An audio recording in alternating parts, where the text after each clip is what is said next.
The stars were still out when Jack Donovan cut the fence, wire snapping in the cold pre-dawn air with a sound like a gunshot.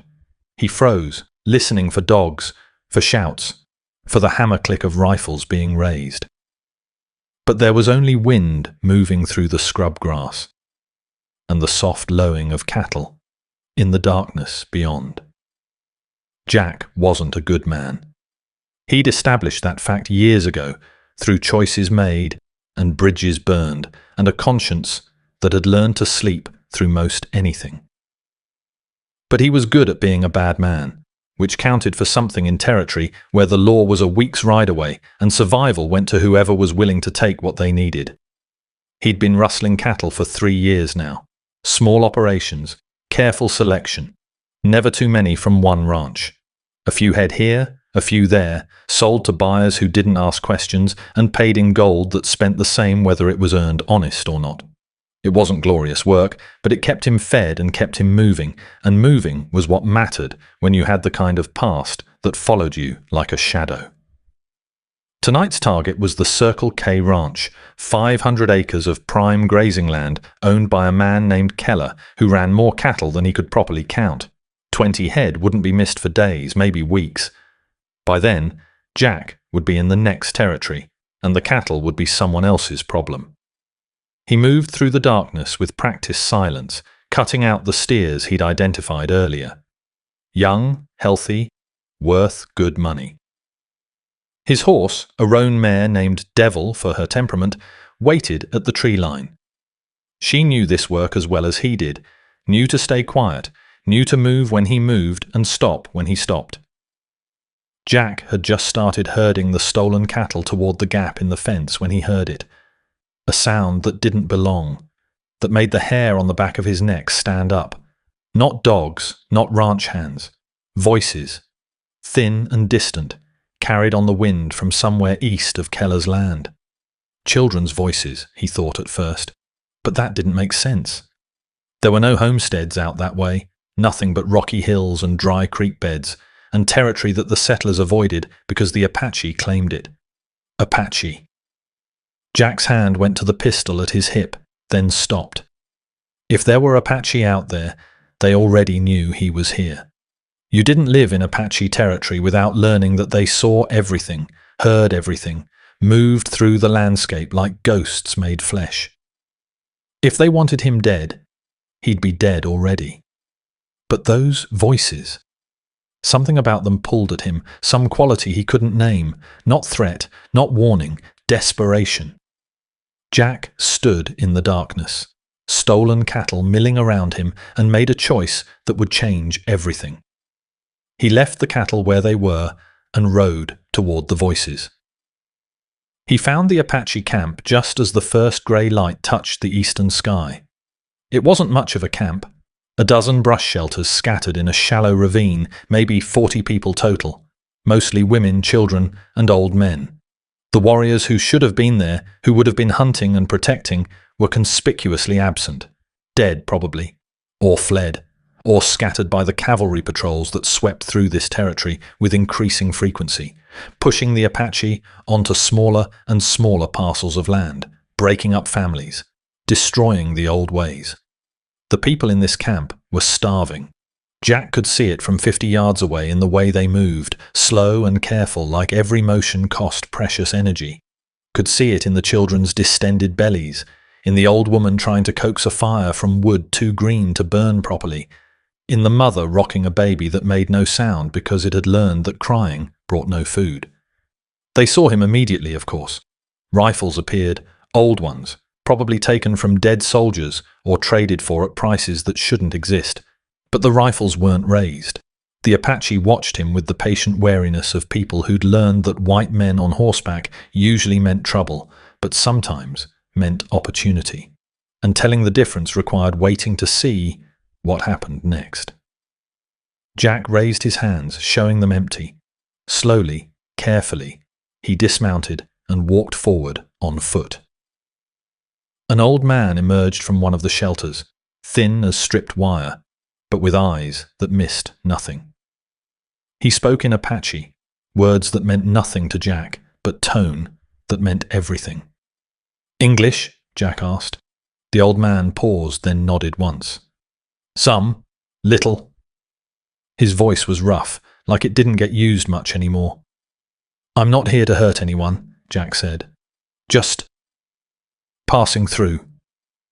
The old man's eyes flicked to the pistol at Jack's hip, to the rifle in the saddle scabbard, to Devil standing patient in the growing light. You pass through Apache land, with guns, with horse. You are soldier? No, not soldier. Then what? Jack almost said rancher, then realized that would be a lie that showed on his face. Thief, he said instead. Cattle thief. Was about to steal some cattle when I heard voices. The old man's expression didn't change, but something shifted in his posture. You are honest thief. Strange thing. Seemed like the right time for honesty, Jack said. He glanced around the camp at the faces watching from shelter openings, at the children too tired to play. How long you been without food? 3 days, nothing. Before that, small things, rabbit, bird. Not enough. Where are your hunters? The old man was quiet for a moment. Gone. Soldiers come 2 weeks ago. Take our men. Say they go to reservation. Say we follow soon or starve, so we wait. We starve. Same thing. Jack felt something twist in his chest, something he'd thought had died years ago when he'd made his peace with being the kind of man who stole from others. Those cattle I was about to steal, he said slowly. 20 head, young steers, good meat. The old man's eyes sharpened. You steal cattle? Yes. From who? Man named Keller, rich rancher, has more cattle than he can count. And now you offer stolen cattle to us? The old man's tone was unreadable. Jack met his eyes. I'm offering you food. Where it comes from doesn't change that you need it. Stolen food, the old man said.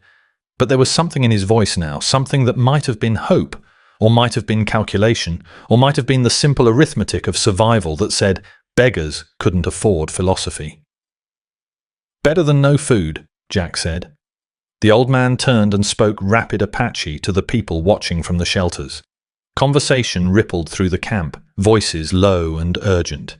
Jack couldn't understand the words, but he understood the sound of people arguing about whether to trust a white man bearing gifts, especially when those gifts came with strings attached. Finally, the old man turned back. You bring cattle here. We take. But if this is trap, if soldiers follow you, we fight. We die fighting. You die first. Fair enough, Jack said. No trap. Just seemed like you needed the cattle more than Keller does. Why you help us? You are thief. Thieves take, not give. Jack thought about that. Thought about all the choices that had led him to this moment. Standing in an Apache camp at dawn, about to give away 20 head of stolen cattle to people he didn't know. Maybe I'm tired of only taking, he said finally. Maybe I want to see if I remember how to give something away. The old man studied him for a long moment, then nodded once. Bring cattle. We will butcher. We will eat. Then you go, and we do not see you again. Deal, Jack said. He rode back to Keller's land as the sun broke over the eastern hills, cut the rest of the fence, and drove all 20 steers toward the Apache camp. It took him 2 hours of hard work, and by the time he delivered them, the sun was fully up and the day was getting hot.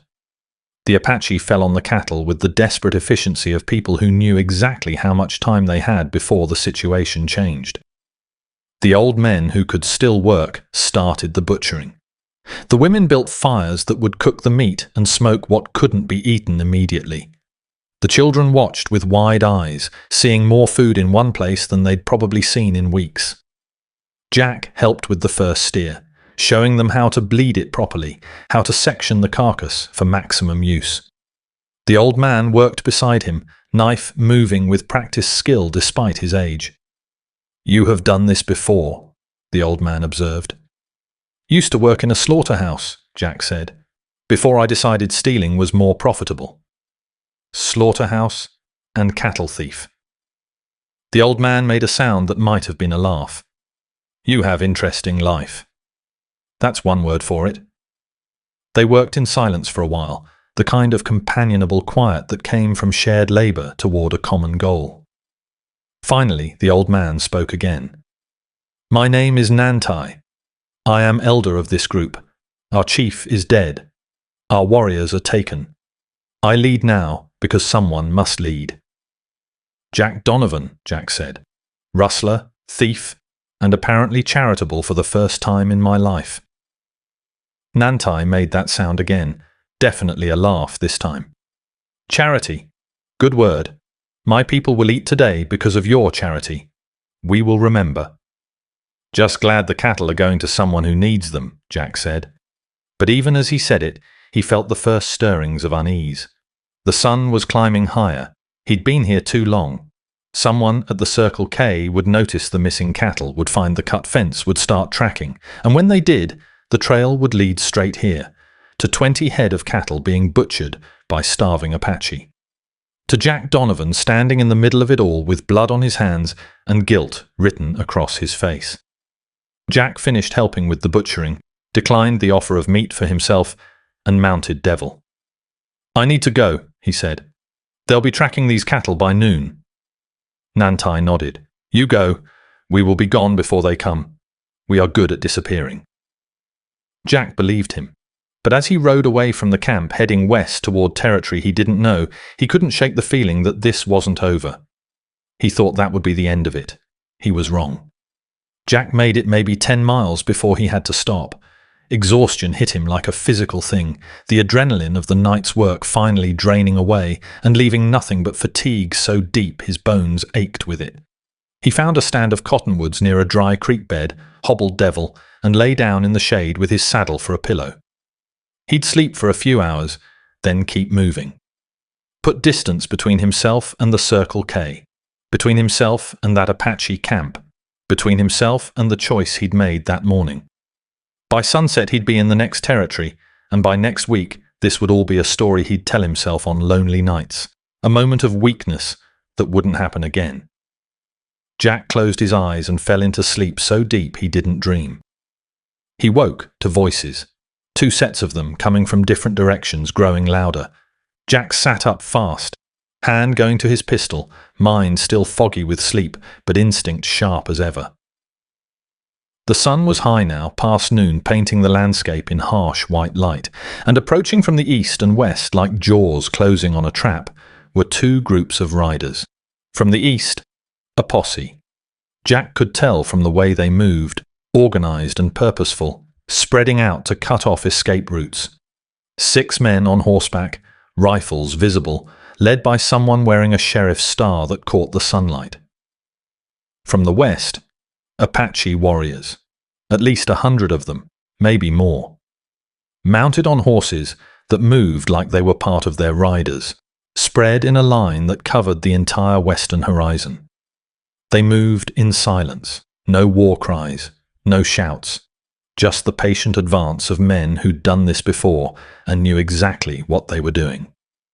And Jack Donovan sat in the middle, caught between law and vengeance, knowing that both groups were coming for him and neither one was likely to ask questions before they started shooting. The posse reached him first, pulling up 30 yards away in a semicircle that blocked any escape to the east. The sheriff dismounted, a lean man in his 50s with the kind of hard-worn face that came from years of dealing with frontier trouble. "Jack Donovan," the sheriff called out. Not a question, a statement. "That's me," Jack said, keeping his hands visible. "Sheriff Tom Wade. You're under arrest for cattle rustling. 20 head stolen from the Circle K ranch last night. We tracked them to an Apache camp, found the butchered remains, found your boot prints all over the scene." Jack glanced west. The Apache warriors had stopped about 50 yards away, a wall of mounted riders watching the exchange. He could see Nantai among them, and younger men he hadn't seen at the camp. The warriors who must have returned to find their families fed on stolen beef. "I stole the cattle," Jack admitted. "That's true." "And gave them to hostile Apache," Wade said. His voice was tight with anger, barely controlled. "That makes you more than a rustler. That makes you a collaborator. an enemy to every settler in this territory. The Apache were starving, Jack said. Thought they could use the food more than Keller could use the profit. That's not your decision to make. Wade's control slipped, voice rising. You stole from a legitimate rancher and gave aid to the enemy. We've got laws against both those things. Laws that let people starve, laws that protect private property and maintain order in civilized territory. Movement from the west. One of the Apache warriors rode forward, stopping beside Nantai. Young, maybe 25, with the kind of face that would have been handsome if it wasn't so hard with anger. He spoke in Apache, rapid and furious, gesturing at Jack, at the sheriff, at the posse. Nantai responded in the same language, calm and measured. The young warrior shook his head, spoke again, more forcefully. Other warriors joined the discussion, voices rising. What are they saying? Wade demanded. Jack had no idea, but he could guess. The young warriors wanted blood, wanted revenge for families starved, for warriors taken, for land stolen and promises broken.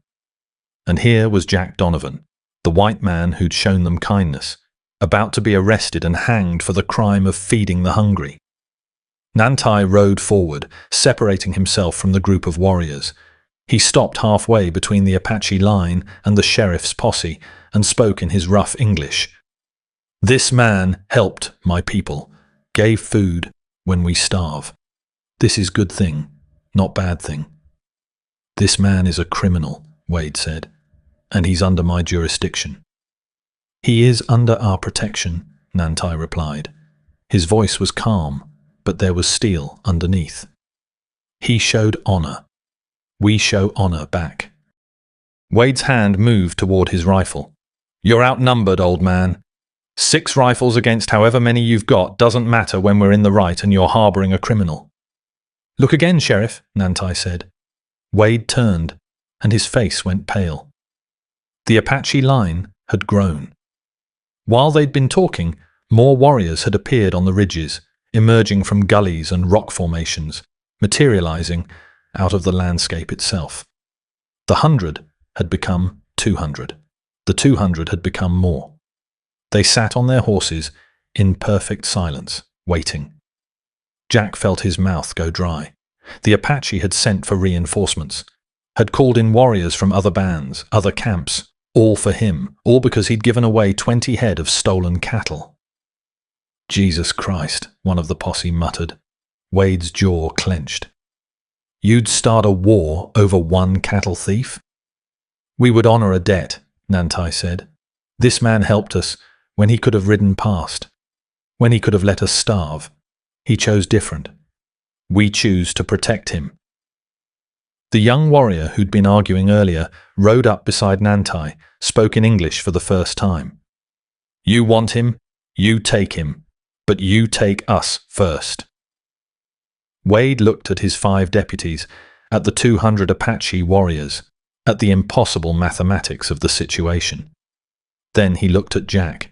What the hell did you do, Donovan? Jack almost laughed. Gave away some beef I didn't own. Apparently that means something out here. It means you've put me in an impossible position, Wade said. I've got a duty to uphold the law. I've got a rancher demanding justice. And I've got 200 Apache warriors telling me to walk away. Then walk away, Nantai said. This man is not yours anymore. He is ours. We take him. Take him where? Wade demanded. Away from your law, away from your rope, to place where man who shows honor is treated with honor. Wade was silent for a long moment. Jack could see the calculation happening behind his eyes, weighing duty against survival, law against pragmatism. Finally, the sheriff spoke. I can't just let him go. I've got witnesses, evidence, a crime that needs answering for. Then I make you trade, Nantai said.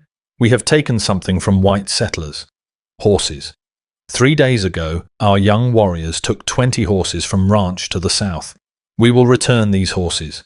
Trade for this man. 20 horses For 20 cattle. Fair trade. Wade blinked. You're offering to return stolen horses in exchange for me releasing a cattle thief? Yes. And we give you our word. We will not raid that ranch again. We will leave them in peace. This is worth more than one thief, yes? It was brilliant, Jack realized. Nantai was giving Wade a way to save face, to go back to the ranchers and say he'd recovered stolen property and secured a peace agreement. The actual criminal would escape, but in exchange, the Apache would stop raiding one of the larger ranches in the territory. Wade knew it too. Jack could see the sheriff working through the political angles, seeing how this could actually make him look good. A peace agreement with hostile Apache was worth more than hanging one rustler. Keller's not going to like this, Wade said finally. Keller has insurance on his cattle, one of the deputies said quietly. He'll get paid either way, and if we don't have to worry about the Morrison Ranch getting raided anymore, that saves us patrol costs. Wade looked at Jack one more time. You're a lucky son of a bitch, Donovan. Most rustlers end up at the end of a rope. You're getting adopted by Apache. Seems that way, Jack agreed, still not quite believing it. Wade turned his horse. All right, we'll take the deal. Horses returned by sunset, and you leave the Morrison Ranch alone. Agreed? Nantai nodded. Agreed. We will bring horses to your town. You will see we keep our word. And Donovan? Donovan stays with us. Wade's eyes were cold. If I ever see you in my territory again, thief, I'll arrest you on sight. You understand? Understood, Jack said. The sheriff and his posse rode east, back toward town, back toward civilization and law and the comfortable certainties of a world where right and wrong were clearly defined. Jack watched them go and felt like he was watching his old life disappear over the horizon. The Apache warriors approached, surrounding him on all sides, not threatening, but definitely claiming. The young warrior who'd spoken English earlier pulled up beside Jack. My name is Takoda, he said. I am Nantai's grandson. You helped my family. Now my family helps you. I appreciate that, Jack said, but I'm not sure what happens now. Now you come with us, Takoda said. Now you learn what it means to be part of something bigger than yourself. Nantai rode up on Jack's other side. You gave us meat. We give you protection. But protection comes with price. You must work. You must help. You cannot just take and leave. You understand? Jack thought about that. Thought about the last 3 years of taking and leaving, of moving from place to place, with nothing tying him down and nothing to show for it, except gold in his saddlebags and a conscience he'd learned to ignore. I understand, he said. Good, Nantai said. Then come. We have long ride ahead. They rode north for 3 days, into territory Jack had never seen, where the land grew rougher and the settlements disappeared entirely. The Apache moved through the landscape like water, following paths that weren't paths, reading signs that weren't visible to Jack's eyes, existing in perfect harmony with terrain that would have killed him in a week if he'd been alone. Jack learned quickly that protection meant integration. He wasn't a guest. He wasn't a prisoner.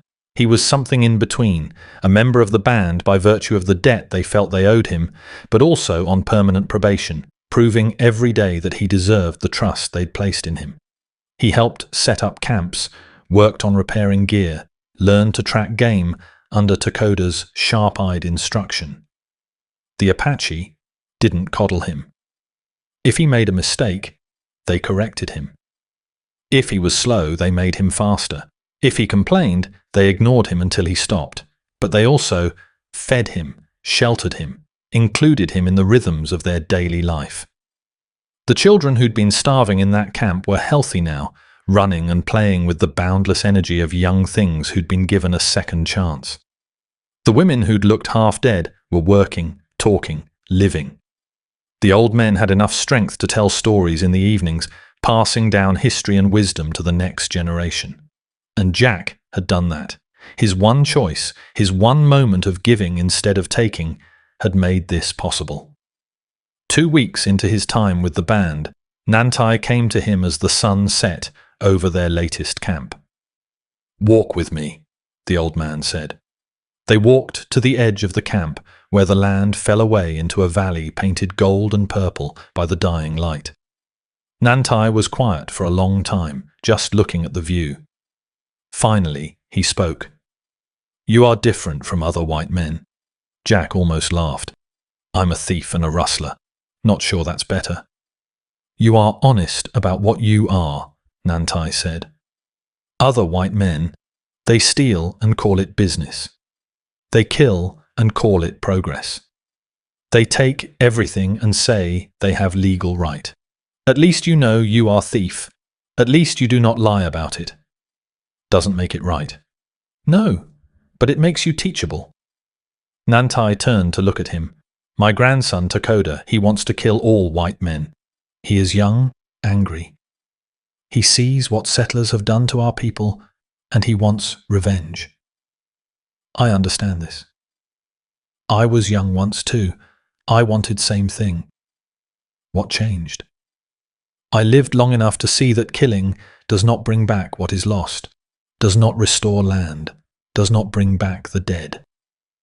Nantai's voice was heavy with something that might have been grief, or might have been wisdom, or might have been both. "Revenge is fire that burns the man who carries it. Eventually, you have nothing left but ashes." Jack thought about that. "So what do you do instead?" "You survive. You adapt. You find new ways to live in the world as it is, not as you wish it was." Nantai gestured at the valley. "Our old ways are dying. The buffalo are nearly gone. The land is being fenced and claimed. The government wants us on reservations where we can be controlled and forgotten. We cannot fight all of this. We are too few. They are too many." "Sounds like you're giving up." "No.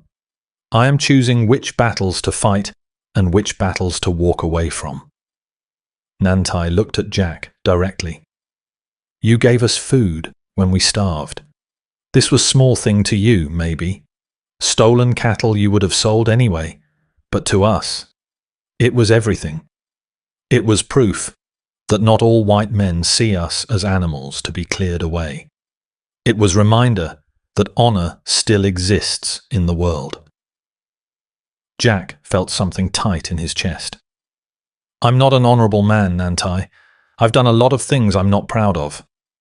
"Honor is not about the past," Nantai said. "Honor is about what you choose to do right now, in this moment. You can carry your past like burden, let it define you forever. Or you can set it down and choose different." "Just like that? Just decide to be different?" "Yes, just like that." Nantai smiled, the first real smile Jack had seen from him. "You think Apache are born knowing how to live in harmony with the land? We learn. We make mistakes. We try again. You can learn too. You can make different mistakes. You can try again." Jack looked out at the valley, at the beauty of the dying light, at the camp behind them where people lived and laughed and survived despite everything trying to kill them. "What if I want to stay?" he asked quietly. Nantai's smile widened. "Then you stay. But if you stay, you work, you hunt, you protect. You become part of us, truly.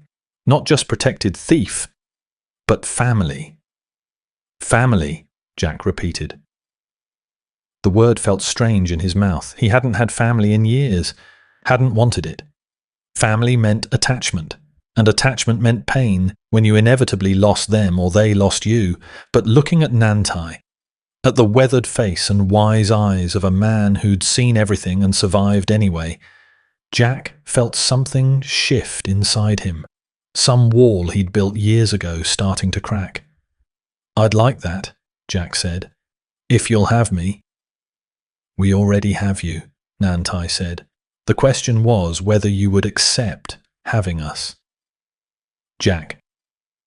Donovan stayed with Nantai's band through the fall and into winter.